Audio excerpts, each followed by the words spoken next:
Unacceptable fringe.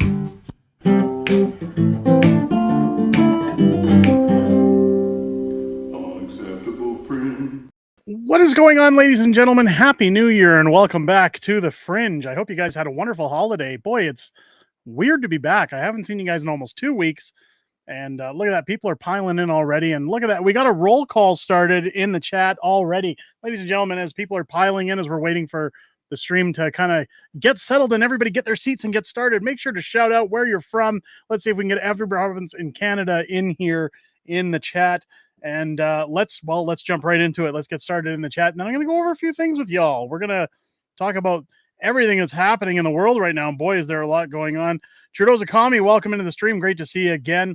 Tammy Robertson's coming from Perth, Ontario. Welcome in, Tammy. It's great to see you again.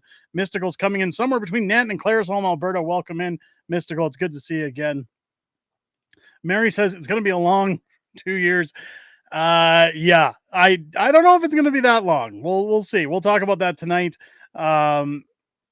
Let's see right now. Mystical's on their way to Lethbridge. Oh, I'm sorry to hear. I'm just kidding. Blackface Son of Castro's joined us. Good old JT's in the chat. Canadians are pissed that I soaked them for another $200,000 plus holiday. We're going to get into that tonight. Welcome into the stream. Mike TV's coming in. How you doing, Mike? Hope you had a great holiday and welcome in. We got Stinger coming in from Toronto. Talk a little bit about Toronto tonight. Let's hope we get an election soon. I think we're gonna get one sooner than later, but we're gonna get into that. We're gonna see. We're gonna talk about that tonight, anyways. Jennifer's jumping in from Vancouver Island. Welcome into the stream. You've probably got better weather than we do. Avro's coming in from Van Cleek Hill. I'm not sure where that is, but welcome into the stream. Good to see you guys, and good to see everybody here after a long hiatus of live streams. It's been a while. It's been a minute, hasn't it? Lori's coming in from the village of Ivan, Ontario. Welcome into the stream. Stinger's wanting an election in Toronto. Yeah, you got to get rid of Olivia Chow. Well, Olivia Chow, as Ben Bankus has some really good videos, comedian Ben Bankus, about Olivia Chow wanting to rename Dundas Street in Toronto. She's such a mess. She's an absolute mess. And again, we're going to get into that in tonight's stream. Mystical chiming in. Can anyone confirm that Trudeau wore blackface in Jamaica to fit in? I wouldn't put it past him. Our good friend of the channel and friend of mine, Joe Lyman's jumping in the stream. Counterpoint, the vacation was money well spent. Fewer days of Justin acting towards his puppet master's goals. Yes and no, but that's I get what you're saying, Joe, but welcome in, even if it was sarcastic. Eastern Ontario's coming into the chat. Welcome in, Avro. CEO of Volkswagen says they are bleeding billions, so they're halting EV productions now. Electric cars have always been a weird subject because they always say, well, we want to phase out gasoline vehicles by 2030. Who can afford $100,000+ for a vehicle? Somebody please tell me, especially one that catches on fire. The NDP will get a boost if Jugmeat finds his nuts and breaks the coalition. Well, that might be part of it, and I'm going to get into that again tonight, but welcome in again, Mike. I got beat up at customs for showing up in blackface. There you go. China admitted they elected Chow in Toronto. Was on the front page of the National Post. Oh my God, is that true? I don't follow the National Post all the time, but if somebody can verify that. Well, and Tammy's been a long time viewer, so I'm assuming it's there. We'll have to cover that on the channel. It's non-compliance jumping in from Eastern Ontario, and Happy New Year as well. Welcome in, non-compliant Canadian. Solomon jumping in, support the German farmers. I mean, we should support anybody who's standing up to their government. The screen went black. Is anybody else seeing a black screen? I don't know. I'm seeing a live screen. If anybody's seeing any issues, let me know. Let me know. Watching from PG, British Columbia. There you go. Welcome into the stream, Sheldon. It's good to see you in here. Refining metals for EVs creates toxic byproducts, but does Trudeau even care? No, he doesn't. No, he doesn't. Tammy says screen's good there. Okay, so it must not be on my end. Solomon saying, long live the Freedom Convoy. I can't agree more. It's been a couple weeks, folks. Still chime in if you want to get in on the roll call. Let's talk about the holidays. Let's talk about the Christmas season, and let's talk about where we're headed coming into the new year. Now, I took a little bit of a step back. If you hadn't noticed, and again, people always say to me, "Hey, I always notice you're wearing the same clothes whenever you're filming streams. Like, do you ever shower? Do you change? Do you do anything? Or when you're doing videos?" And I always tell people, look, I sometimes have to pre-record videos because of my hectic schedule and with my kids and things like that. So often, if there's topics I want to talk about, I'll pre-film videos. And over the Christmas holidays, with my kids at home on school break, I really had to make sure to have content for everybody while also making sure that I was giving time to my family. So a lot of those videos were pre-filmed, and I did take a step back, which was kind of nice. It was a nice little break. Got some time to spend with the wife and kids, and do a few things this weekend. Boy, this weekend I talked about our experience in Edmonton when my wife and I went for a childless night out in Edmonton back in December. And of course, we went again over the weekend because I felt bad that it's like cheating on a spouse. You know, we went to Edmonton. My kids love West Edmonton Mall. So I decided, you know what, last weekend before they go back to school, let's take them out. We'll show a little bit of love to the kids. So we took them to West Edmonton Mall, and surprisingly, we got this theme room. My daughter has a fascination with penguins, so we ended up booking this igloo themed um, room at the Fantasyland Hotel over the weekend. Really cool round bed, which was kind of neat, and of course, it came with bunk beds for the kids, and this really cool jetted tub with a seal, an iceberg next to it, and a living area. Like, I thought it was a really cool hotel room. We took the kids to the water park yesterday and got them out on the water slides, and a lot of it with Calgary's rules on the pool situation, with men being allowed to enter women's change rooms and things like that, just how they identify. We haven't taken our kids to the pool in a while, so this was kind of fun. It was good to take the kids out. It was nice to get a little bit of a break. Hell of a long drive home today. I don't know why. The drive home from Edmonton always seems a lot longer than it actually is, but it's been insane. It's been crazy, but the break was good. I enjoyed the time off. I hope you guys all had a good break. I hope you guys were able to enjoy what you could out of the holidays. I know I spoke to a lot of people over the holidays that were struggling, that were having a hard time, that were finding it difficult to make ends meet over the holidays. And then, of course, as we get into Justin Trudeau's holiday, if you watched the channel last week, I talked about his infamous trip to Jamaica. And there were mixed comments in that video. So obviously the bots are out in full force. Um, Tammy's mentioning the 50-year-old man who was allowed to swim with teenage kids. Yes, I do know that. Um, it's that's insane. I've talked with a lot of people about that. Um, Good on them for doing that. With Justin Trudeau's vacation. So if you missed the news, of course, Justin Trudeau sat before going on his holiday and said that he was going to be paying for his vacation this year, that it wasn't going to come out of Canadian taxpayers' pockets. And there's a lot I wanted to clarify about that video, because I do have a video coming up tomorrow talking more about that. Because the left lost their minds over people having an issue with this. So what Justin Trudeau meant by he was going to pay for his vacation was that the Prime Minister was told to reimburse the cost of a flight commercially for him and his family to go to Jamaica. So it's my understanding that Justin Trudeau went with Sophie, with the kids. I hear people telling me that the boyfriend, Sophie's boyfriend, the doctor, the famous surgeon, joined them. I know nothing about that. I haven't seen anything that backs that up. Um, so I can't 100% verify that the boyfriend was there. And I had a problem with Sophie going on this vacation to an extent. I will play devil's advocate, and I will say that, you know, I did say up front, I understand, you know, families want to keep their families together at Christmas. They want to have mom and dad there, and if they get along, if they can all get along in the same room, all the power to them.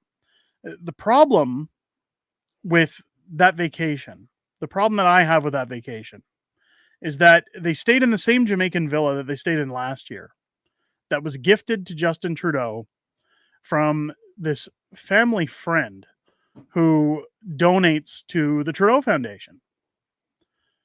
The Green family, I believe it is. Now, this villa that they own or have access to in Jamaica rents out for almost the equivalency of about $8,500 a night in Canadian dollars, which comes close to $100,000 for the 10 days that Justin Trudeau was there. That's a huge conflict of interest to take that as a gift. I don't know too many people out there that have friends that would say, "Hey, do you need a vacation?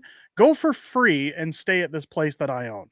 Now, don't get me wrong. I've had friends that, we've said, do you want to join us on a trip? Do you want to come somewhere? And if I was wealthy, if I was really wealthy, had multiple homes, of course you could say to somebody, you can go and stay there. Feel free to go with your family. I won't be there, but hang out. I've heard of those things happening before. The problem I have with the situation is that this is somebody who donates to the Trudeau Foundation, who's connected to the Trudeaus, who is essentially going to get some form of a kickback for what happens. You can easily say, well, there's no conflict of interest because there was no money exchanging hands. Okay, but there's a conflict of interest because the man donates to the foundation. That's a conflict of interest. If I get into my mayoral run in Calgary and say the owner of an oil and gas company who wants me to try and bring business back to Calgary, try and reignite oil business in Calgary. Him and I make contacts and he donates to my campaign. He says, here's $10,000 towards your mayoral run. Oh, by the way, I have a home in Las Vegas that I use occasionally. And if you and your wife want to go to Las Vegas, you can feel free to use our residence. It usually gets rented out for $8,000 a night, but you can go there for free just because I like you. Well, that's very generous of that person to offer that. But if I go there and I stay there while I am the mayor of Calgary or running for mayor of Calgary, that is what's called a conflict of interest because the man donated. I'm tied to them. I may owe them a favor for doing those things. That's what everybody's missing here. Now, there's an infamous video going around about Breakfast Television Toronto and one host's outrage at people questioning Justin Trudeau's holiday. And I've got quite the video coming out tomorrow on that. I hope you all tune in to see that one. But in there, he talks about you should be upset because we pay every MP's salary. Here's how much the average MP makes. That comes out of Canadian taxpayer pockets. And they say, well, we want to see where they all went for vacation. Huge difference. If Pierre Poilievre goes on vacation over the winter break, he has to pay for that vacation out of his pocket, not just the airfare. Pierre Poilievre has to pay for his accommodations. He has to pay for expenditures. He has to pay for his family to tag along and anybody who goes with him. If he takes his parents with them or siblings or whoever else, he has to make those payments. He has to pay for those things. When Justin Trudeau goes on vacation, he has to reimburse the cost of an airline commercial flight, meaning for him to take his family to Jamaica and back, probably somewhere between $5,000 to $10,000 in airfare, we'll say. Because let's be honest, the Canadian government's not going to bill him at first class. They'll bill him at a standard ticket to Jamaica. 5 to 10 grand to take his whole family to Jamaica. In return, he gets to stay at an $8,000 a night villa with his family. He gets to drink all he wants. He gets to eat all he wants. He has a security detail there. He gets to do basically whatever he wants for 10 days on the taxpayer's dime. And if Sophie goes, even though she's technically not married to Justin Trudeau anymore, if her boyfriend goes, they're eating the same food that Canadian taxpayers pay for. They're drinking the same alcohol that Canadian taxpayers pay for. They're partaking in the same activities as the Prime Minister. So if it's not business, if it's not government business, Why are Canadian taxpayers on the hook for that when people, including our armed forces, are living in cars and tents in our country? They're freezing to death because they have no home to live in while Justin Trudeau gallivants around Jamaica. I think that you need to lead by example. A responsible prime minister, if they racked up the national debt and spent more than any prime minister or all prime ministers combined over their term, would have the hubris to say, I'm going to stay home this Christmas. And I may indulge in some parties or get togethers, but I'm not going to get on a plane. I'm not going to jet set anywhere because if other people are struggling, why should I be out enjoying myself? Have a little bit of humility. But we don't see that from Justin Trudeau. He goes to Jamaica and takes his whole entourage with him. And Toronto bootlicking media that are funded by the government, I might add, come out in full force to defend Justin Trudeau and say, hey, the guy deserves a holiday, ladies and gentlemen. And you shouldn't be complaining about what he's doing while he's on that holiday because our taxes pay other people's salaries. So we want to see the vacation spots of every single MP that went on holidays. Well, that's the equivalency of me asking, my taxes pay for police salaries. Should I be saying, well, now I need to know everywhere the police go? It's not a matter of Canadians paying for the prime minister's vacation. We understand that we pay for the prime minister's home. We pay for the prime minister's food bill. We pay for their security detail. That comes out of taxpayer pockets, just like it does for the president of the United States.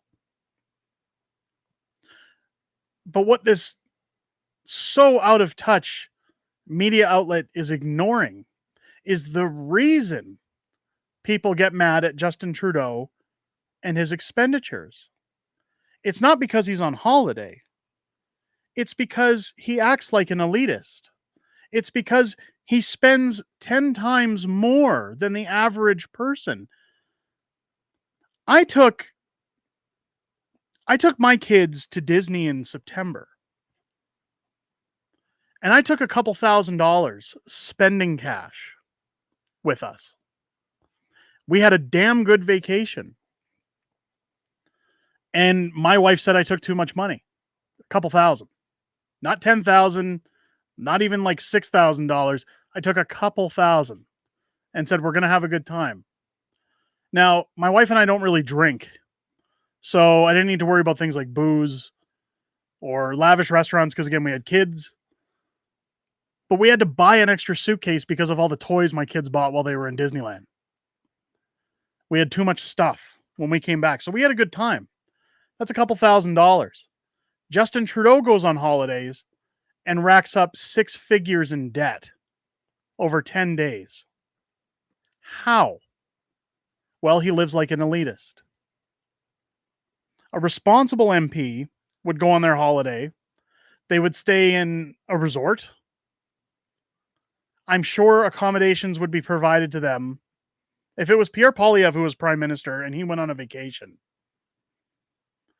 yes, his security detail is there, but does he need 50? Does he need a handful of them? No, he probably needs a couple. And he would probably go somewhere a little higher up on the chain for security purposes.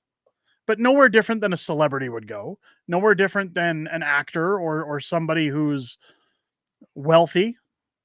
But I'm sure that they could live very modestly while they're on that vacation. And I'm sure, myself included, anytime I've gone somewhere and somebody says, hey, do you know you could do that on your company dime? You could spend the money on your company dime. I go, nah, I could, but it doesn't look good when I file my taxes. I'll spend it out of personal. I'll go for dinner on my personal account tonight. I'm not going to use it on the corporate account. What's stopping a prime minister from saying that? Justin Trudeau won't. He's owed that. He's an elitist. And that's the problem. That's why people are mad they're paying the bill. It's not because he's on vacation. It's because of what he does when he's on vacation and how he looks at Canadians. For a man who hates this country so much. Let's get caught up in the chat. Joe probably stashed his dope in the wrong compartment and grounded the plane. Yeah, so the plane got stuck there again. Fancy that, huh? They had to send another plane to go and get him. just like when he was in India. Try standing in line at a food bank. Yeah, I thought maybe he would have done that over the Christmas break. Let's pray for an election. Yeah, I think we'll get into that in a second here. He needed another suitcase for Jamaican trees. There you go. I asked every climate crazy NDP and Bloc what they did to set away for Christmas. They say we're in a dire climate crisis. Oh, well, yeah, I get it.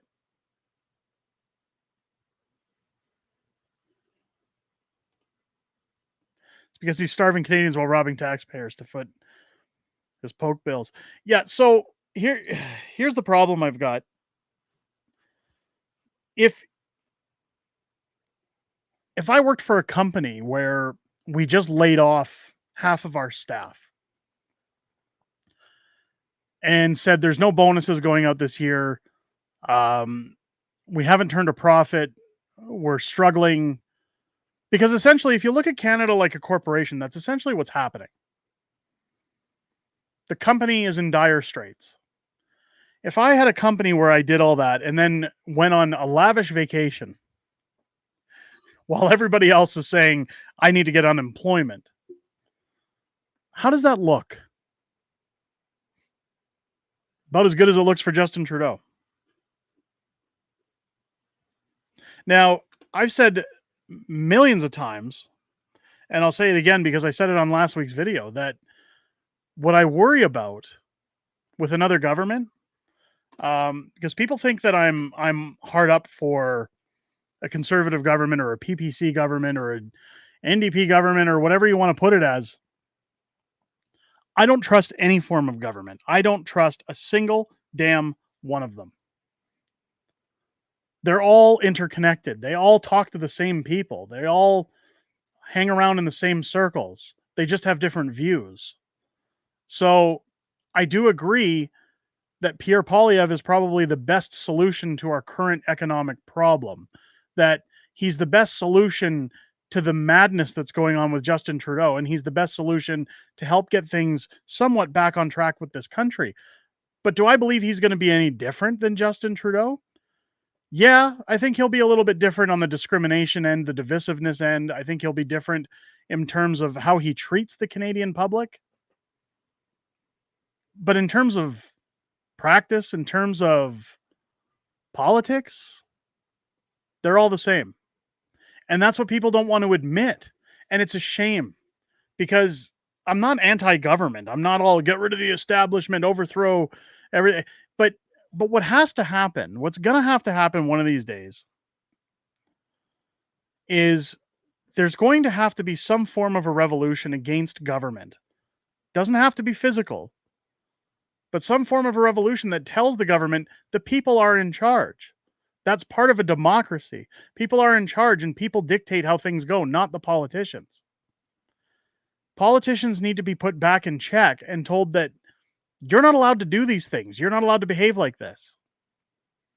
And if you push too hard, we're going to push back. I worry that Justin Trudeau's behavior is nothing more than a roadmap for the next interim leader or the leader after that or the leader after that. That, hey, look at all the things Justin Trudeau got away with. We can get away with that too. We just have to be more careful than he was. We'll have to cover our tracks better. If you guys think that's not going to happen with another government, buckle up. It's going to happen.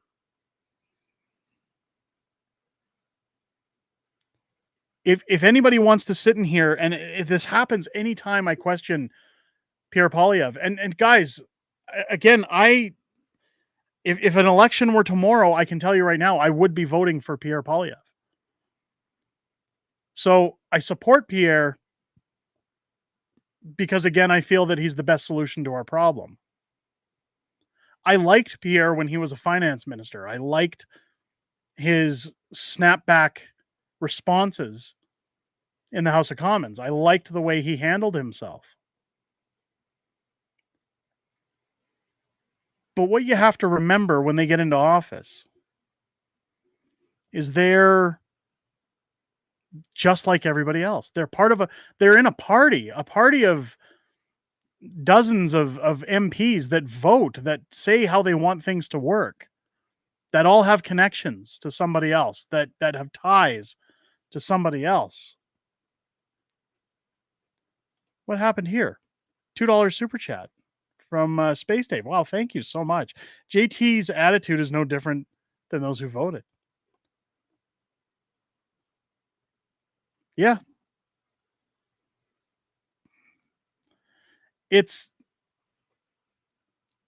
Look, we started working on a new book project, and it's going to be a spoof that benefits Pierre Poilievre. I'm doing a Green Eggs and Ham book parody on the carbon tax and axing the tax. So anybody who says I don't want to support Pierre, well, yeah, I do. But I want to support what's better for Canadians, not a person. I want to support an idea, not a party. And that's where I'm going to get scrutinized when that book comes out. People are going to say, "Oh, you're humping Pierre's leg. You love Pierre." I still think he's the best answer. The problem we have in this world, the problem that both Canada and the United States and other countries that are democracies around the world face, is that government are abusing their citizens. They're taking us all for fools. And they think that by switching the color of the flag that hangs in the ballasts changes our minds and makes our lives easier all of a sudden, that we just forget everything. And the problem is they go back to the same old. And we go, "Oh, we're satisfied. It's somebody else." If somebody here who supports Pierre, who wants to give me hell for talking bad about an election, wants to tell me that Pierre Poilievre is going to make every decision the way everybody wants him to make it, everybody's going to be 100% happy with the decisions he makes when he's prime minister, give me a break. And this is where I said I garnered a new respect for Melissa Lantsman when I met with her. She told me flat out, and we've talked about it on stream before, there's no magic switch that gets flicked. There's no reset button on Canada. She said she's a conservative, but she disagrees with conservatives on a regular basis. They all have to find a way to work together. So even as a conservative, she says not every decision they make or every policy they bring forward, they all agree with. They're not symbiotic. Pierre is going to make decisions that piss people off. And we'll be covering that on this channel when that happens. But what we have to remember is that we are in charge of the government, not the other way around. And we seem to forget that. What the hell came in here? Tammy Robinson. We turn up the heat on Singh. He's the only thing standing in our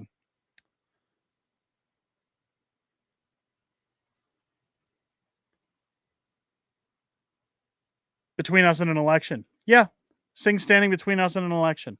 So the problem with Jagmeet Singh is that he knows his job is over. He knows his time is over. Jagmeet Singh knows his time is coming to an end. Thank you so much for the super chat, by the way, Tammy. His time's coming to an end. Somebody said it in the comments earlier. He's holding out for his pension. We've all known that for a long time. He's just running out the clock. Jagmeet's done. But what I was talking about earlier when I said we're going to get onto that, when I said we're going to get onto that, and why I think a spring election might come our way is because I think he's dumb enough to think that he may stand a chance to regain his seat, that he might be able to win people over if he breaks coalition and calls an election. Because the NDP are polling better than the Liberals right now. And if Jagmeet is as greedy as I think he is, and he is greedy, I think he's going to see this as a gain for his party to jump in on an election. They'll oust the Liberals and cozy up to the Conservatives. And Jagmeet may be able to use greedy CEOs at grocery stores or things like that to swing his vote in his favor.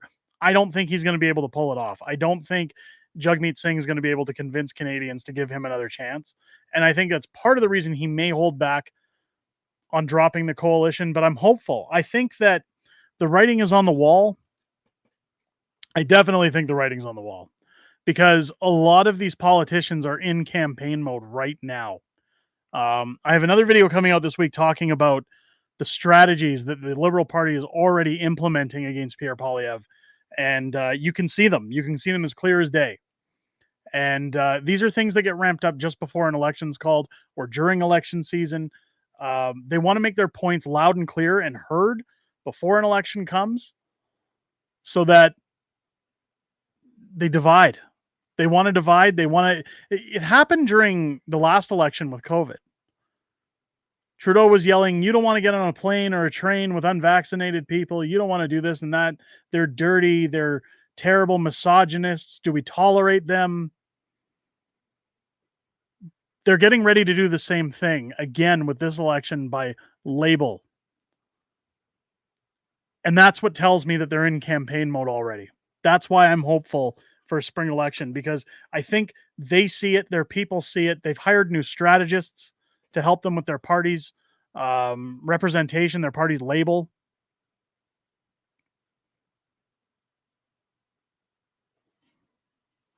I think it's coming. What is it Donald Trump said? I'm going to come. I think it's coming. I think it's coming. East Coast, thank you so much. I appreciate the comment. Welcome into the stream. Does Jimmy already qualify for his pension? I'm not sure. I think it I don't know if it works out in months or years or terms. I don't know fully, Joe. I'd have to look into that. I've had many people telling me that he has to get to the next election to get his pension. But again, that's speculation. You say you don't support any, but you're voting for PP. I don't. So again, I love these comments because I love these people that are like, "Oh, no, you got to be specific." Let's be specific. And I'm not saying FJT is being like that. I'm saying I've seen people that do that. If you don't explain it, if you don't explain it fully and in full detail down to the last nanosecond, then of you know description, then you're wrong, or oh, you're backpedaling, or you're saying. So here's the thing: I don't support government. I don't support the current behavior of government. I don't support abusive governments. Yes, I'll vote for Pierre because my vote has to go somewhere. It's my due diligence as a Canadian citizen to get out and use my right to vote. If I sit at home and do nothing, if 30 million Canadians sat at home and did nothing, we'd end up in the same position as we're in right now. And I can attest to that because of what happened in Calgary with their civic election. Jody Gondek is the biggest mess that's ever hit this city. And she won an election with 175,000 votes in a city of 1.7 million people. Because everybody sits at home and goes, "Oh, I don't like the government and I don't want to vote. No, I don't think my vote goes anywhere. I don't think my vote does anything. It doesn't have any weight." Well, I bet everybody that sat on their ass wish they voted now and get that clown out of office. It's the same thing federally. Whether you agree with it or not, you have a duty as a Canadian citizen to vote. And you should cast your ballot. And while I've said I don't agree with policy, I agree that he is the better solution. I agree that he's better than what we've got or anything we're going to get. And that if we want to be able to bring home our paychecks and have a little bit of extra money, if we want to be able to go to the grocery store and buy food for our families, that's the guy that's got to be in the office, not Justin Trudeau. That's what I believe. Because we're not going to put Jagmeet Singh there. And all these people, oh, then put Maxime Bernier there. Guys, he can't even get his seat. Tell Max to get a seat, and then I'll take it serious. And then I'll start thinking about, okay, he's building up his party. But all these people who pump fists for Maxime Bernier, look, I got no problem with Max. I met Max at an airport. I've talked with him. I sat down and had a drink with him. He's a nice guy. And I like his stance on a lot of things. However, the guy can't even get his goddamn seat. So how am I supposed to take that serious? You can't.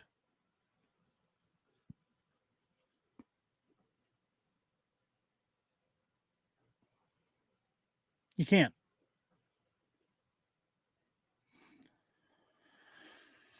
Voting's like giving money to charity. You don't know where it's really going. Okay.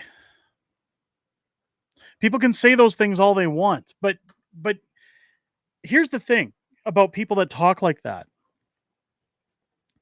My old man used to tell me, and I'm not saying that he's 100% right, but my old man used to tell me, if you don't vote, you've got no right to bitch about who wins the election, whether that's provincial, whether that's federal, whether that's municipal, school board, whatever. You have no right to complain because you weren't involved.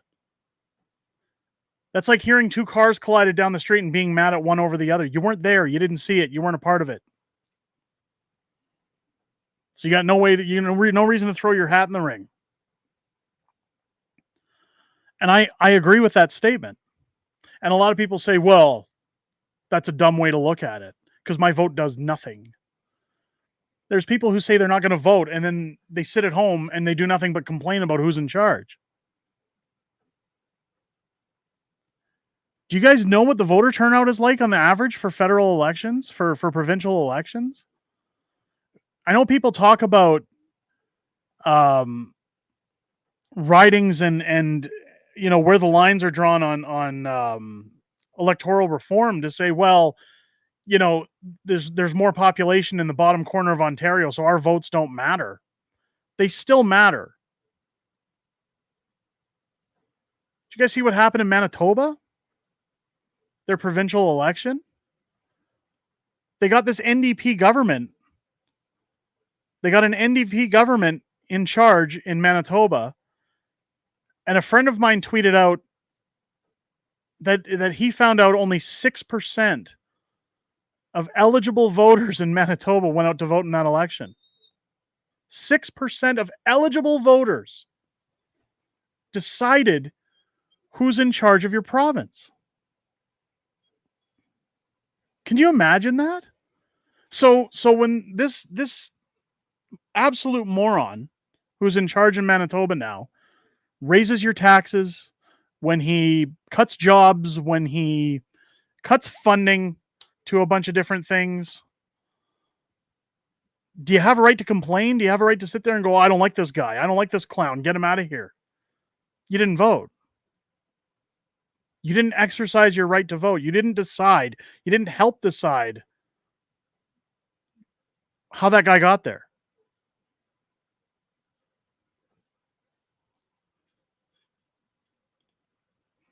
Where's Mike TV? Because I know he's in Manitoba. I'm ashamed by my fellow Manitobans for voting a greasy wife beater psychopath. Okay, there you go. I know he's got a bad reputation.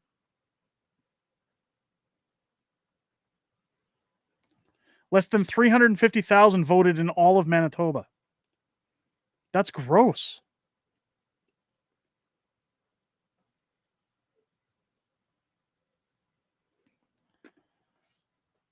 I don't like the way things are. I agree when people say it doesn't do anything, it didn't go anywhere. What's the point? I understand why people are in that position, and I understand why people have those views. I guess I try to see the good in things. I try to look back and say, we have to be the change. We have to do better. We have to make things better. We have to push for better policy. We have to hold feet to the fire. We've got to demand more out of our politicians. And I say that as a citizen. And it was talk like this that got Jordan Peterson to tell me, you need to run in that mayoral race. Because government don't talk like that. They don't see the world that way. They see the money, the world as dollar signs and line pockets, benefits, a way to retire early. They don't look out for what's best for the people. We need more common folk running in office. We need more common folk starting out to say we need more from our politicians.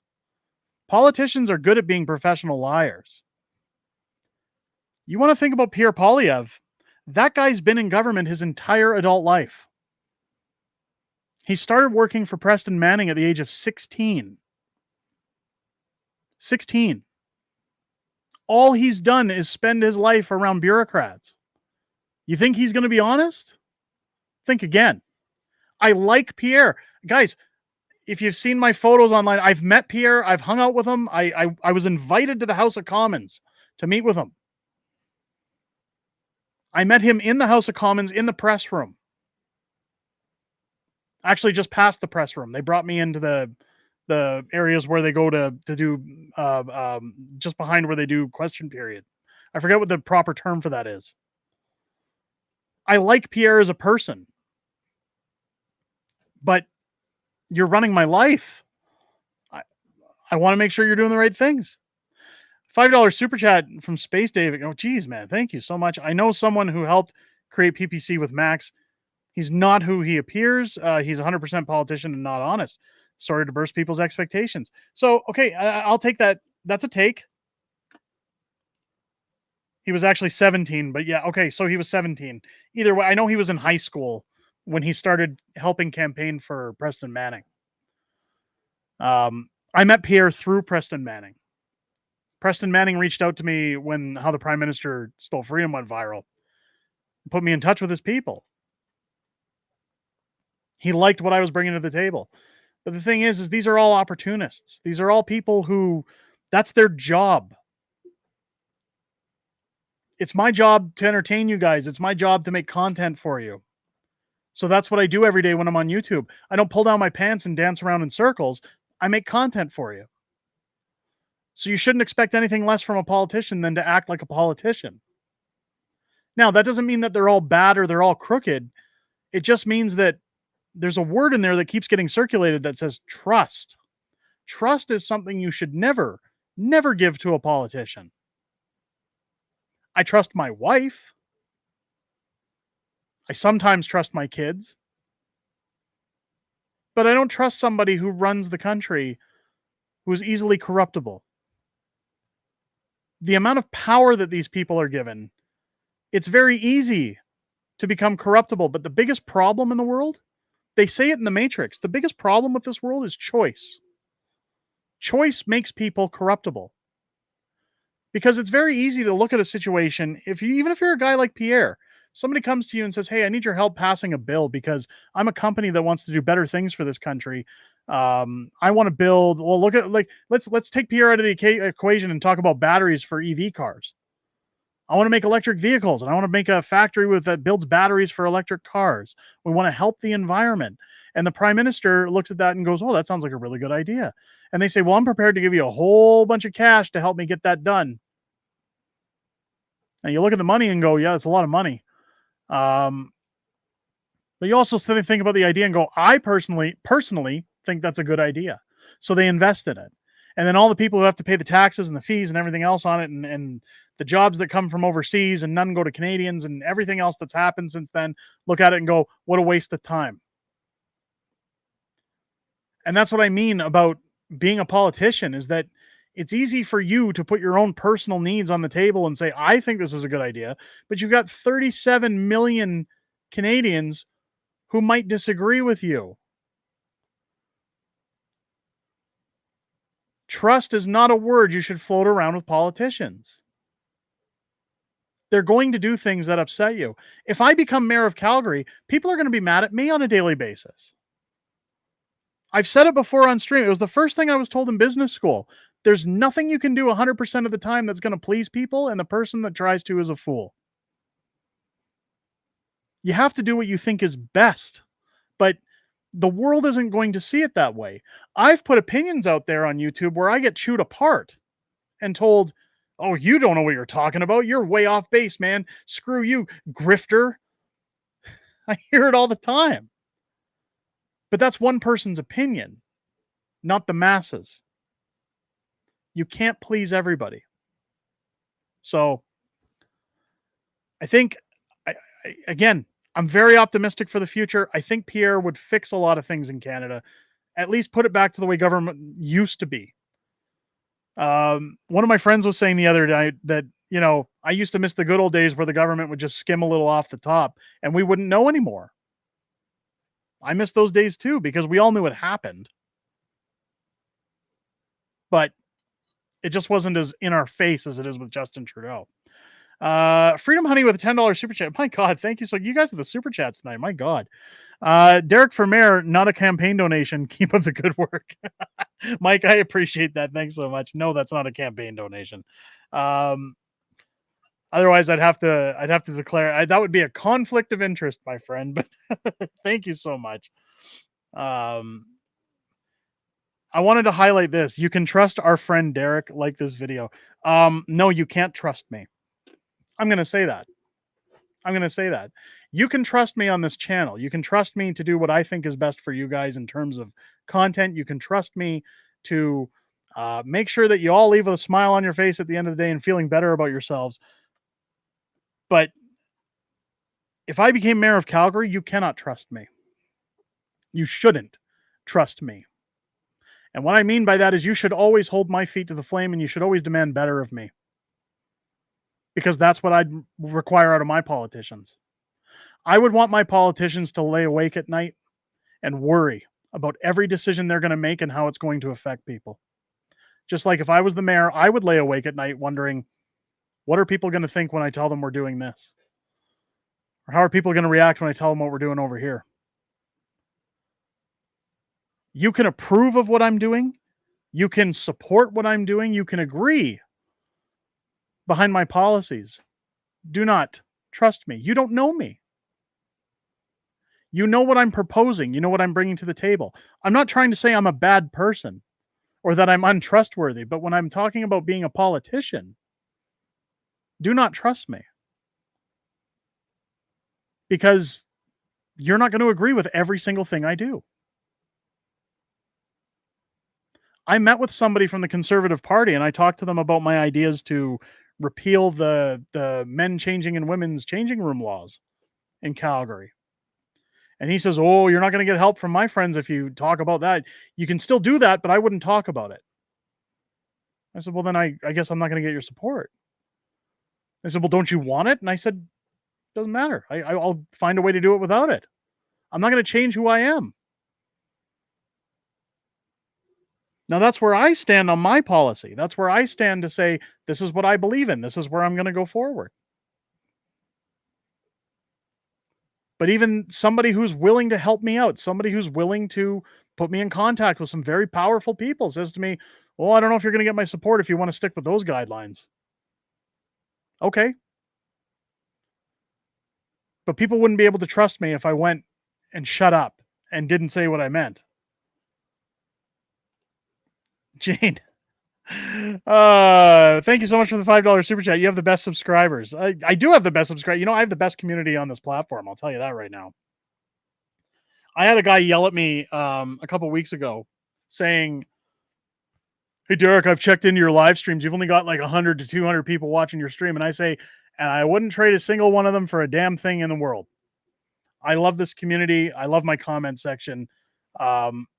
I'm not always in my comments.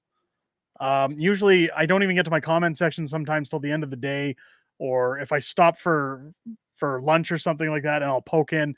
But I love reading them when I get a minute. I love checking it out. So thank you to everybody. Trudeau's a commie. He said trust is earned, and that is what I agree.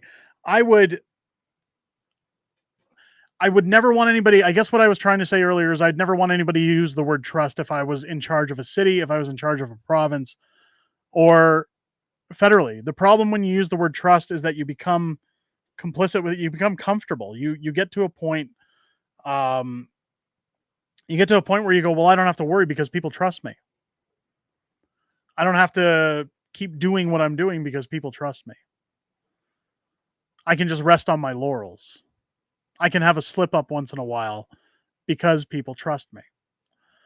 I'd rather people say to me at the end of my run, if I was mayor, if I was in for 4 years, 8 years, however many years, when the time came that I finished as mayor, I would rather people come to me, look me in the eye and say, "You did a damn good job and I'm proud of what you did." I'd be very happy to hear that. I'd be honored to hear that. And that's what I aim to do if I get the job as mayor, is make people proud and show people I'm going to do what I say I'm going to do, and I'm going to stick to my promises. Now, that makes me a good person, but that certainly doesn't make me trustworthy, because it takes a lot more to build trust than just doing what you say you're going to do. Actions do speak louder than words. But I would, I'd rather people just say that I did a good job than that they trust me. That's, I have to give myself the same scrutiny I give to any politician, because I'm not a politician. Um, if I get the job as mayor, I'm not going to become a politician, but I'm in that boat until the day I finish. What's worse in Calgary is a Muslim mayor in Nenshi. So Nenshi, or Nenshit, was a terrible mayor in Calgary. He's a degenerate.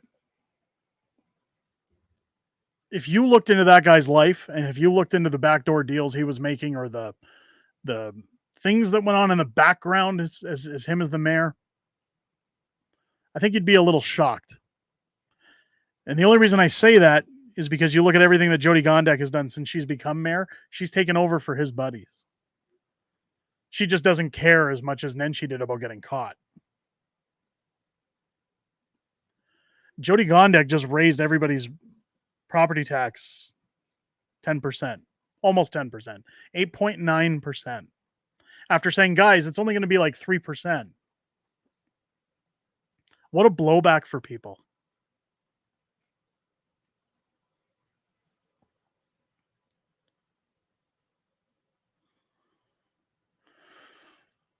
Let me see here. I bet he's going to run for the federal libs. So people were saying that for a long time. People were saying that he was getting out of politics in Calgary because he was going to run federally. I don't think he stands a snowball's chance in hell getting elected. Sorry, I'm starting to get a little verklempt. I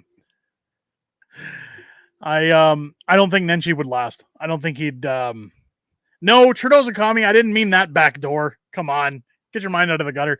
I'll give you points for that one though. I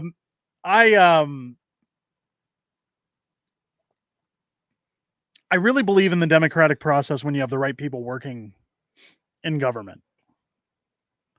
I remember as a kid, before I knew a lot about politics, as a teenager, Monica Lewinsky, the whole Monica and Bill thing. And which, by the way, did you guys see Bill's name on that list that dropped last week? Over 50 times. We all know what really happened when the camera turned off in Epstein's cell. Anyway, when Monica Lewinsky was going on, I remember there was a White House correspondent, or a former White House correspondent, that came on to David Letterman. The name long gone from what I would remember, but I remember being a teenager because my folks used to watch Letterman all the time when I was a teenager. And sometimes I'd catch up with them, and they were talking about the whole Monica Lewinsky and that I did not have relations. And they were asking this White House correspondent, did you guys know, would you have known Bill was doing these things? And he said, come on. He said, that stuff has been going on for decades. He says, you go back to the JFK, all these other guys, they were all running around on their wives. They all behave like this. This is common for those guys. Now, he said this as a former White House correspondent, but what he's basically saying is you're asking me if I'm shocked the government is doing corrupt things. And that's the problem for any of these guys. Temptation. Can you guys imagine what temptation must be like for these guys?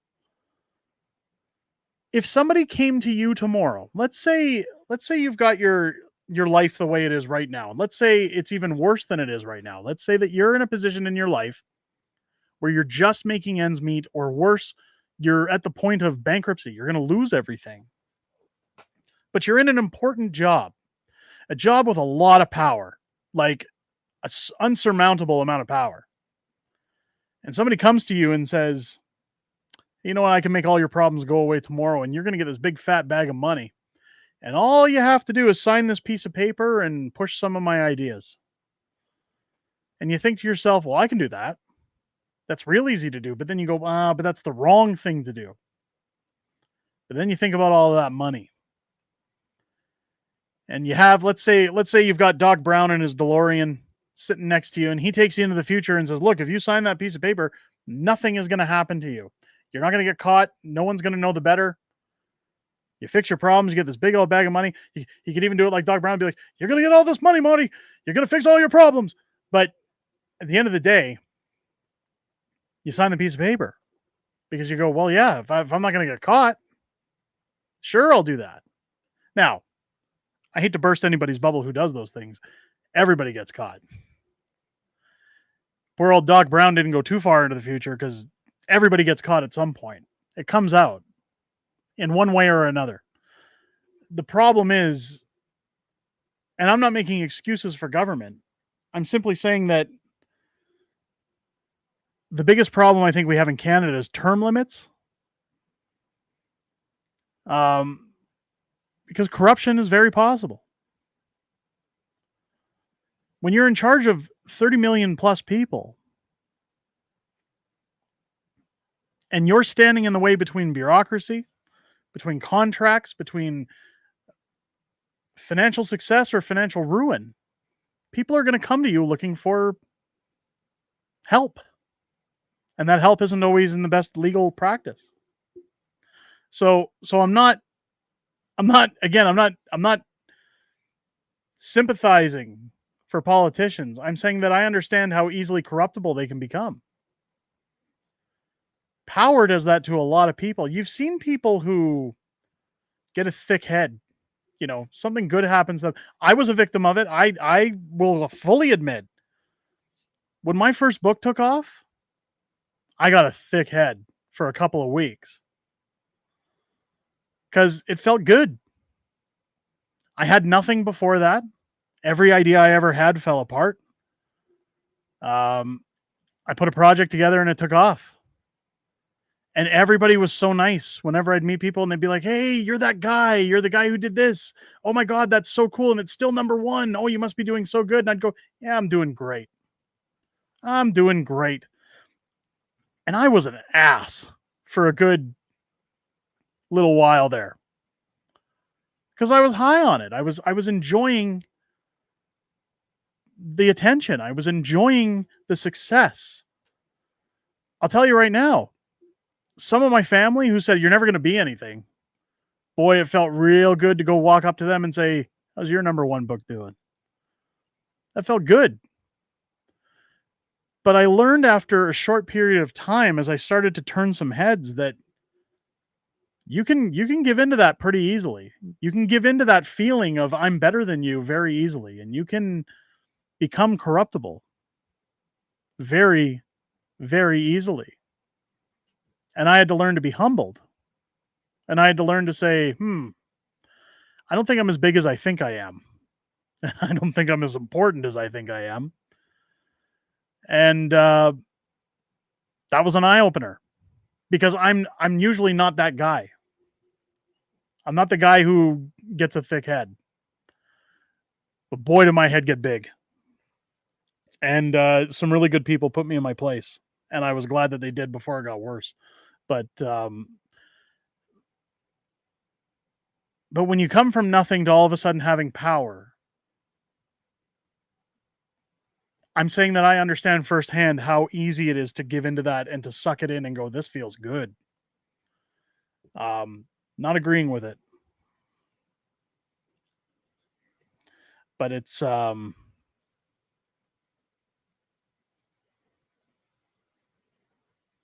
good to be where I am now. I'm happy to be humble. I'm happy to be on YouTube. I'm happy to entertain you guys. I'm happy to keep bringing out projects. Some do good, some do bad, right? That's business. And what politicians need to realize is that some ideas take off, some don't. You're going to have bills that make people happy. You're going to have bills that make people miserable.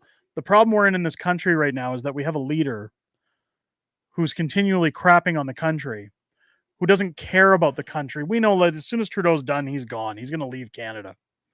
He's not going to stay here. He doesn't love Canada at all. He has no love for this country. If it is, it's going to be in Quebec. But this is somebody who's abusing the country. This isn't a some win, some lose situation. Everybody loses. When you look at his elitism on his vacation, when you look at his expenditures, when you look at everything that he's done, it's very clear that all he wants to do is bankrupt this country and kill its people. And that's the reason why guys like Pierre will get my vote when it comes time for an election. Trust is not a word I give to any politician. It's not a word that I hold over any politician or would ever hold. The only person who should trust Pierre Poilievre are his family. Everybody else should hold him to the same account as we would hold anybody else with that position of power. I tell people all the time, my friends and my family should trust me because they know me, because they know who I am, not what I am. And I think that we need to start demanding more out of our politicians. We need to get very loud when, not when we see bad ideas that don't take fold, not when we see things that fall apart. Bad ideas are bad ideas.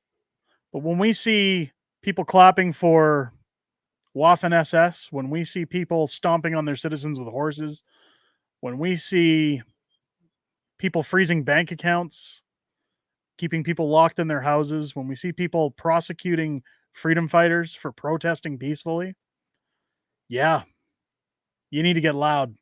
And you start telling your government, I'm mad as hell and I'm not going to take it anymore. Because the more we sit back and say, what good does my vote do? Oh, I don't see the point in doing anything.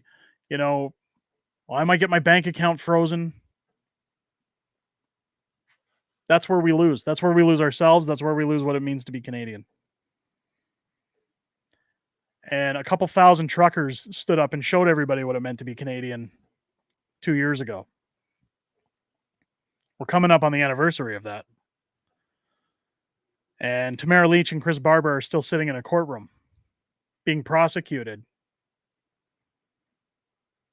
for exercising their Canadian rights. Legally. They did nothing wrong. And I'll stand by that statement till the day I die. Meanwhile, protesters on other ends of the spectrum can basically do whatever they want, and because they're from other countries, nothing happens to them. Nobody's getting jailed. Nobody's being charged with mischief. Those are the governments you should be telling to get the hell out of office. Telling them enough is enough. It's, as says here, the truckers saved lives.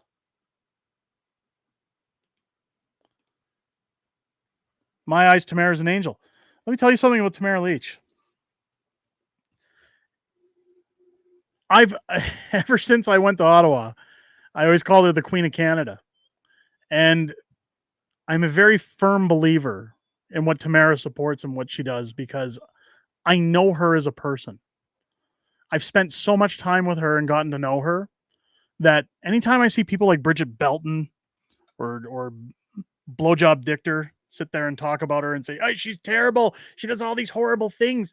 I go, "You clearly don't know her like everybody else does. She's none of what they say she is. She's like Canada's mom. She loves everybody unconditionally. And whenever you are around her, she treats you like an equal. It doesn't matter who you are, what you are. I've seen people cry in front of her and hug her for minutes on end, thanking her for everything that her and the truckers did. They lose feeling in their legs because of what they gained from the truckers going to Ottawa. And they're so grateful for everything those truckers did. And Tamara still just says, "You're welcome." She doesn't find herself an elitist. She doesn't think that she's on another level. There's times I've gone to Tamara and said, "Hey, we should try doing this or doing that." I went to her when we did our Hold the Line book. And I said, "I'd like to help you with your court costs. I'd like to help you make some money to pay your bills until you go to court. I'll give you a cut of our book sales." And the first thing Tamara said to me is, "I don't need your money. I'm not interested in money. I just want to help." If everybody in our country was like Tamara Leach, we'd be in a far better position than we are right now. I said it when she was in the chat a couple weeks ago. I don't want to give her a thick head, but I can't help it. Tamara is one of the most genuine, honest, trustworthy people I've ever met in my life. There's very few people in this world that I would stand in front of a gun for, but I'll tell you right now, she's one of the first, and that'll never change. I've never met anybody like her in my entire life, except my wife. Except my wife. Let's put my wife above that. I don't want my wife getting mad. That's but she's great, and I'll tell you, anytime she's looked at my comments, anytime I've shared with her, you know, this is what people say, this is what people think of you. God, she just did a summer tour with her Rebel book of Hold the Line. She met a lot of people and she got a lot of chances to talk to people. And I'll tell you right now that every day she's sitting in that courtroom, she's grateful for every minute of it, and she wouldn't have changed it for anything in the world. We all know that those charges aren't going to stick. We know nothing's going to come from them. We know that nothing bad's going to happen to Tamara or Chris. They do have a hell of a fight ahead of them, but I can tell you right now, none of them would change this for anything in the world. Ever.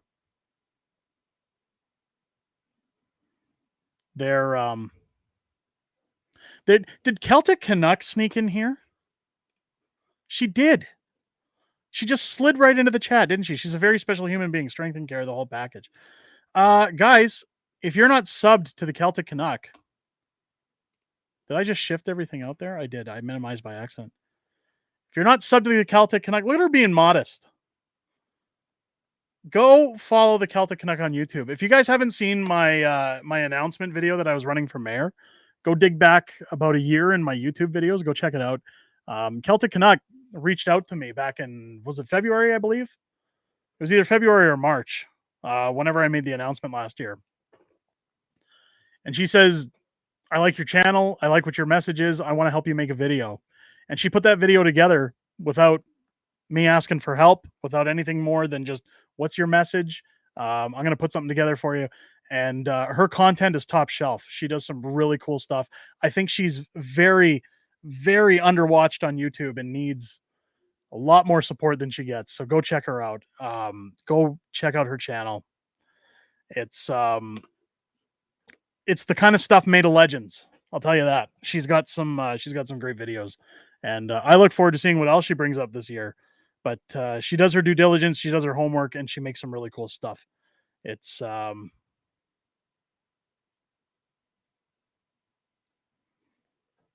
Everett saying you've been caught. Yeah, I've been caught red-handed. You're in the chat, and of course I'm going to get you called out.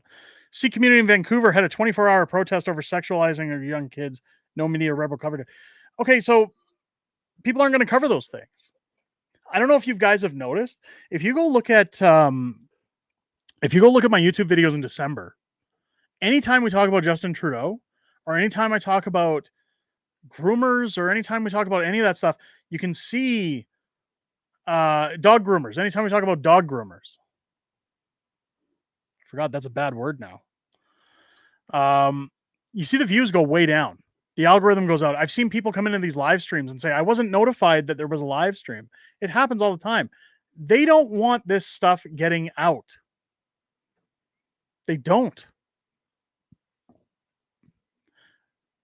When you have those protests and there's an overbearing amount of support, if they were to broadcast to the world, hey, look what happened over here. Well, that's going to do nothing more than kickstart another protest in another city. And they don't want that.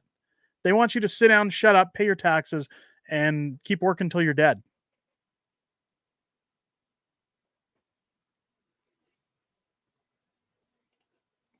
Has anybody heard about the latest news of the Ukraine refugees leaving Canada to go back to the Ukraine? So, yeah, they can't afford to live here. People who have come to Canada looking for a better life can't get one. They're leaving.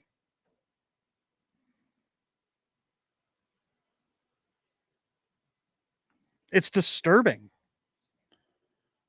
If you would have told me 20 years ago, in my early 20s, that people are going to come to this country one day and they're not going to be able to make their ends meet and they're going to leave. They're going to say that this is one of the worst countries in the world and they're going to leave.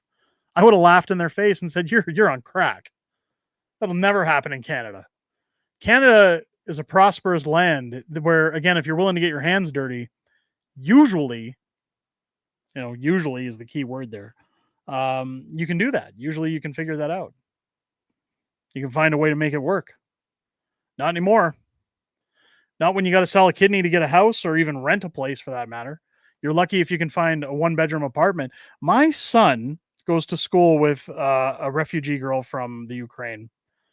Her and her mother were here, and I've talked about it before, where we had them at our house during his birthday party, and it was interesting to hear about things in the Ukraine that she had to come here without her husband. They live in a 1-bedroom apartment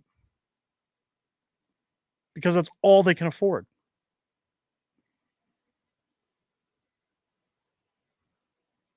And she works like a dog. I hate seeing it. I'm telling you right now. I sent a New Year's message to Theo Fleury, who I'd like to get on here for an interview again at some point. I think I'm going to try and find a opening in his schedule, get him on the channel again.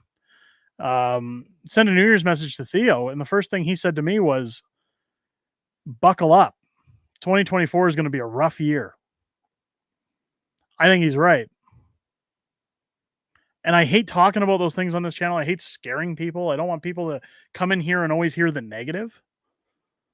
But if you thought 2023 was a shit show, that's just the opening act. Things are going to get nuts. Things are going to get crazy.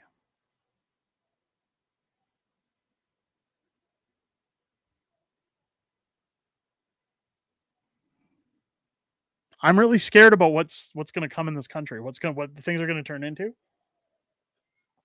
What you're going to see this year are a lot of people losing their homes, more homeless. Let me pull up. I'm going to pull up a tweet here because I got into it with good old Janice Irwin. If you don't know who Janice Irwin is, she's an NDP virtue signaler in Edmonton. Looks like Napoleon Dynamite. And she is constantly yammering about the homeless and how housing's a human right, everybody. We should just give people houses. The problem is, sorry, I'm scrolling through all my tweets here to try and find it.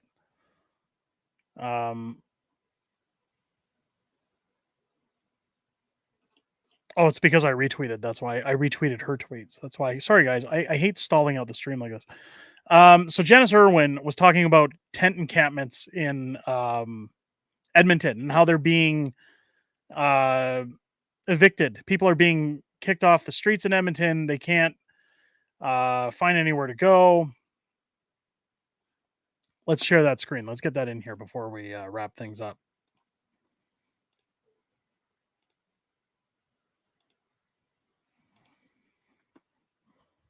Janice Irwin, they're throwing away my jacket, she said as her eyes planted, or with her eyes planted on the cleanup crew.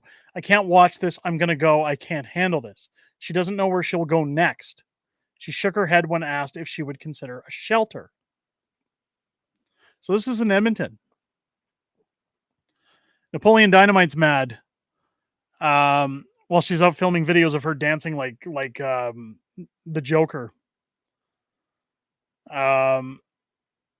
So I asked her, did you take her in, Janice, or were you just filming another dancing video? You put her there. Maybe try to stop virtue signaling off the backs of the less fortunate and maybe donate some of your hefty salary or some of those donations you're always asking for online. She had a tweet. Oh, there's my Pixar thing of the island, by the way. Bill was on that list. I don't know if you guys missed it. Let me keep going down here and see if I can find her, because I yelled at her about her tweet. Oh, here it is. Here's Janice Irwin. Oregano has been so hard at work the last few days sending thank you cards. Help keep him busy and out of trouble by making a year-end donation to the NDP now and get a very generous tax receipt too. Did you know that your $100 donation gets you $75 back? Donate to the NDP, guys, while I'm going to virtue signal about how poor people are losing their homes in their tent cities in Ontario. They can't get on fentanyl anymore. So she has this issue, and then she goes even further up here and says another cold morning, another cleaning of encampments, another day with no plan to support from the UCP governments for folks being displaced. I'm urging Minister Jason Nixon to treat this like the crisis it is and act immediately. Lives depend on it. What Janice Irwin doesn't realize is that the people that are in tent encampments in Edmonton are there because the NDP put them there. The sheriff of Nottingham put them there by taxing everybody to death on their bogus policies. I've made it very clear to Janice Irwin that the only reason people are suffering as much as they are in those tents are because her party props up a dictator government in Justin Trudeau. Their boss won't call for an election. It's their fault. People are living like this. Now, tent encampments are very dangerous. There's a lot of drugs. You hear about fires getting started, people dying out there. They freeze to death. I know when they say, "Did you mention a shelter?" Shelters are at capacity. Meanwhile, these guys are barking for $100 donations. They want your money, folks. This is where I say you shouldn't trust a politician. They don't care. Janice Irwin doesn't give a living damn about a single person that's in those tents. She cares about her party. She cares about donations she's getting to her party. She cares about her seat and her cushy job and her pension. That's it. I think she cares about her cat a little too. But that's it. Oh, come on. That's it, you guys. But at the end of the day, that's what they all care about.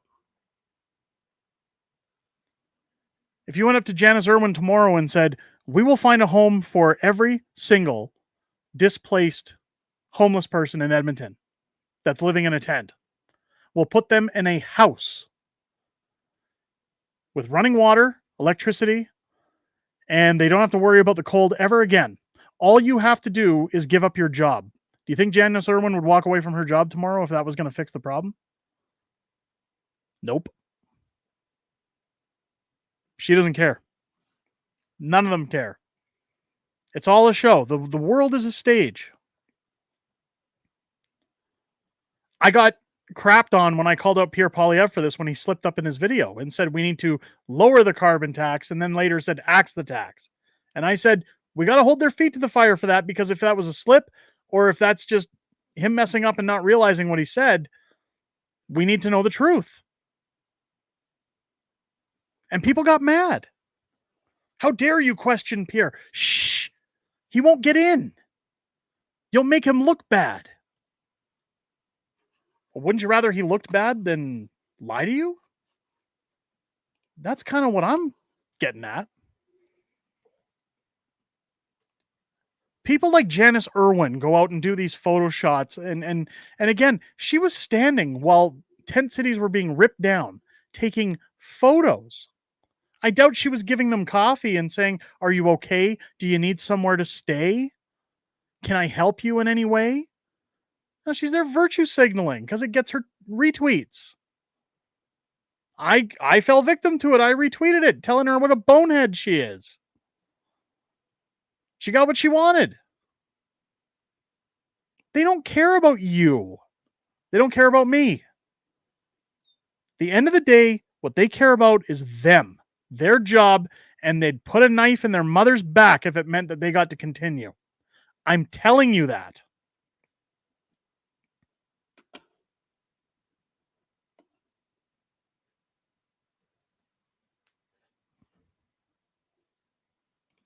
I hate these comments.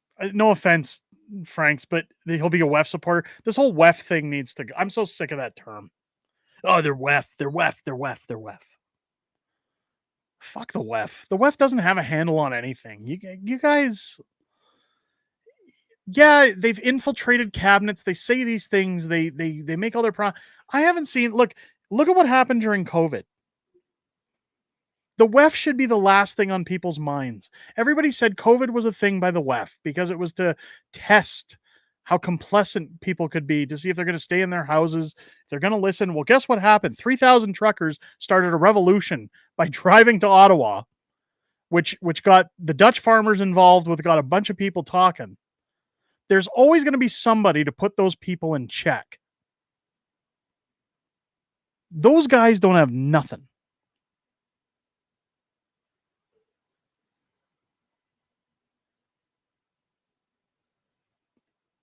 Yeah, they've got some sinister ideas. I can't take Klaus Schwab serious in that Mortal Kombat outfit he wears and that stupid look on his face. Guys, if they wanted to shut us down, they would have done it ages ago. I'm not going to say they don't have diabolical plans. I'm not going to say that they're not in bed with a bunch of very powerful people. They're like what is it that Tom Cruise is in, the Scientologist? They're like a church of Scientology. But that doesn't mean that everybody who's attached to government is a secret, but they're not like the Stonecutters Guild where they're all in this underground club. It's Pierre isn't attached to the WEF.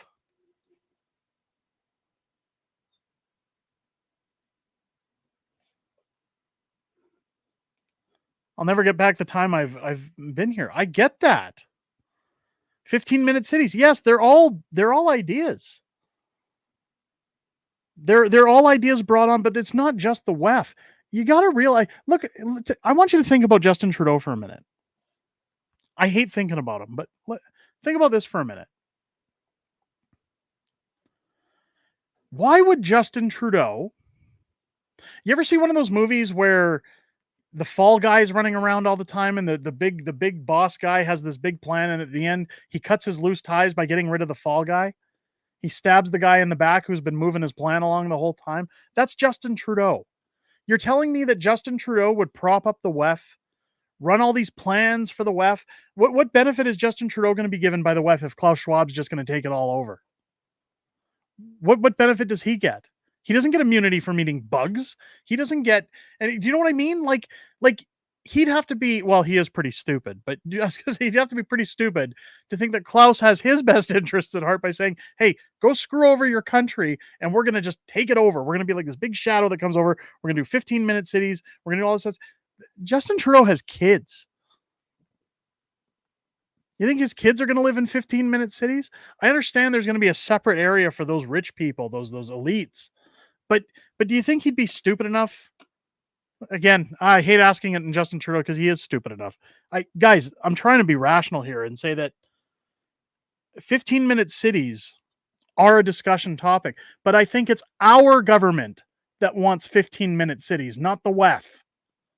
Our government wants control. There was an article that came out recently that said that the military was behind certain parts of COVID in certain countries to see about complacency.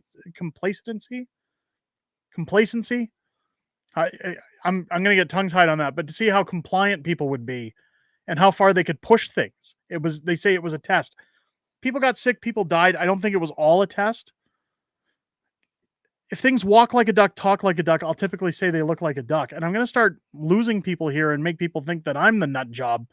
But I'm just saying that I believe certain aspects of what's been discussed, but to sit here and say it's all WEF, they're not that smart. They're not. Bill Gates is buying up lots of farmland. Yeah, he is. I don't like or trust Bill Gates. But Bill Gates isn't doing it for Klaus Schwab. That's what I'm saying. You should be more concerned with your own governments. I got a video coming out this week talking about the Israel-Palestine problem. I said I was never going to do it, but I have to because it's here now. It's in Canada now. So I have to cover it. But I've said in there, think about your own country, your own country's problems.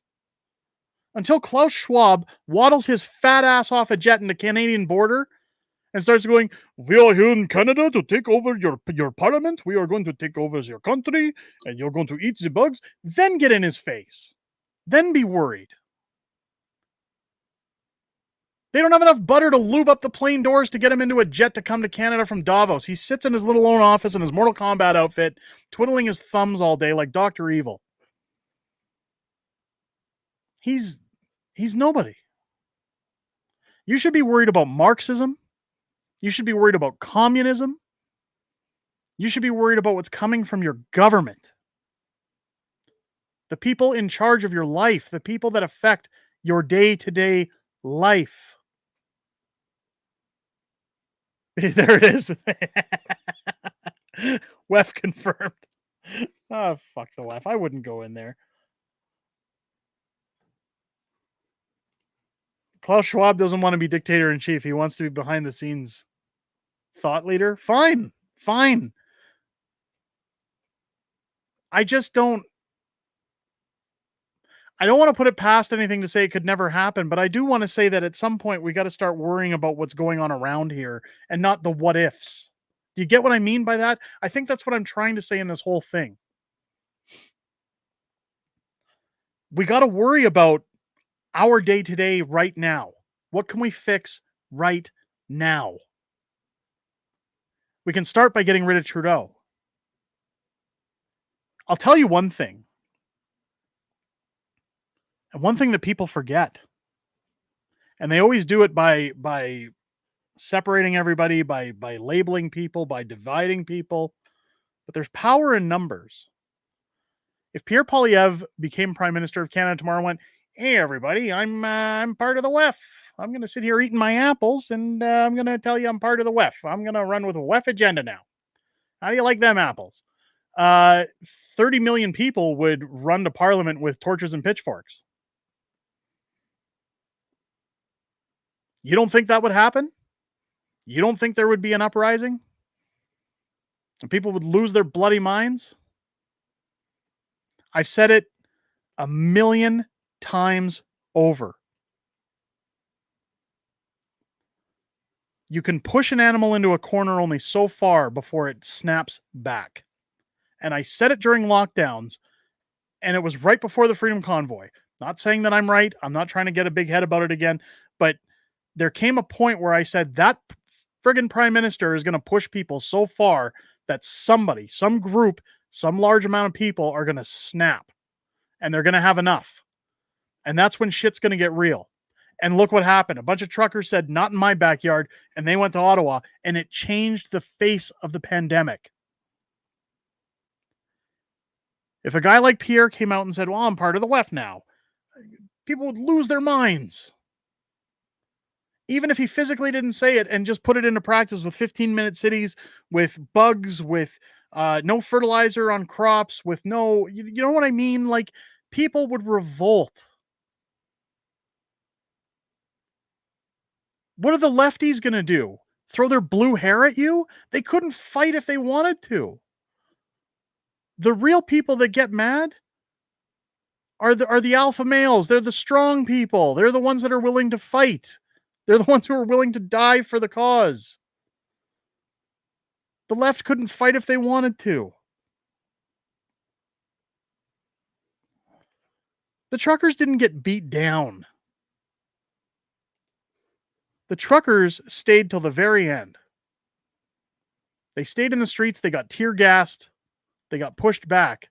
If you mean that they got physically beat down, yes, they did. If you mean that the movement got beat down, no. No.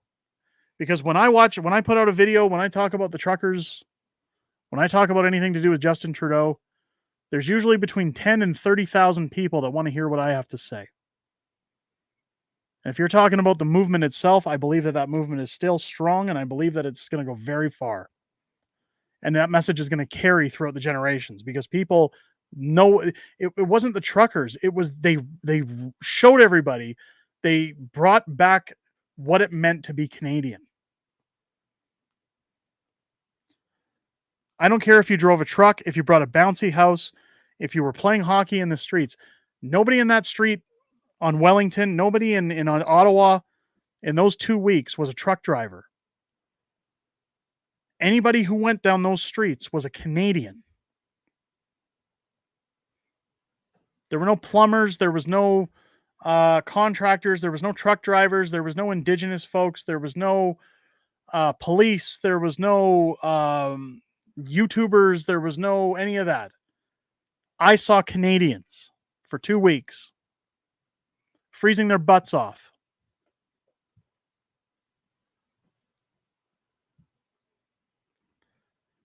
And you can't kill that. That's what the truckers showed Justin Trudeau. That's why he invoked the Emergency Act. Because at a time when he had beat down this country with his iron boot and showed everybody, I can freeze your accounts, I can lock you out of your lives, I can lock you in your homes, I can keep you off of planes, I can make you lose your job, I can make your family hate your guts. People went back and said, no, I'm Canadian, and you, sir, cannot do that in Canada. And that's what you can't kill. I don't care what emergency act you invoke. I don't care how many horses you have stomp on people. You can't kill Canada. Bruises heal.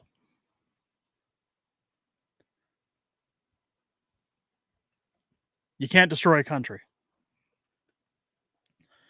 And I think anybody who says otherwise is just out to lunch. That's my personal opinion. That's my take.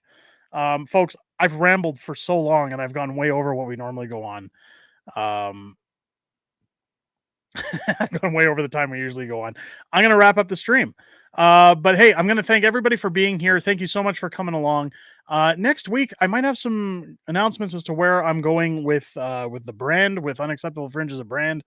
I'm doing some work in the background on a few things, maybe some sponsors coming out in the woodwork. Friendly reminder, because I know everybody hates me talking about it.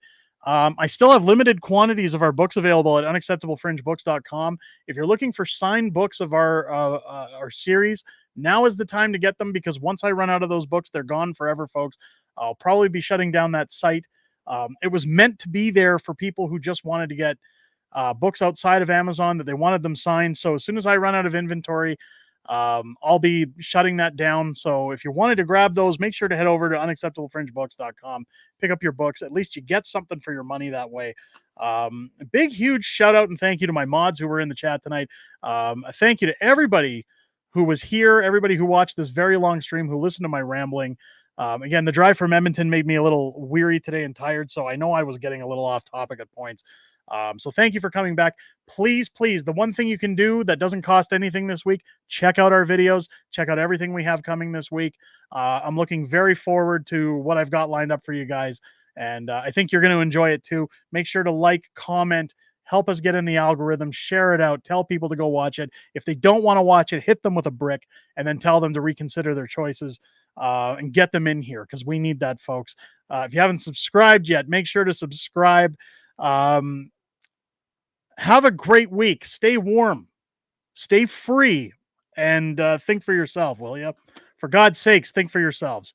I will catch you guys next week here on the chat at 6:30 p.m. Pacific time on the weekly wrap. I hope you guys had a great time here. I had a great time chatting with each and every one of you. Thanks to everybody who put in a super chat tonight.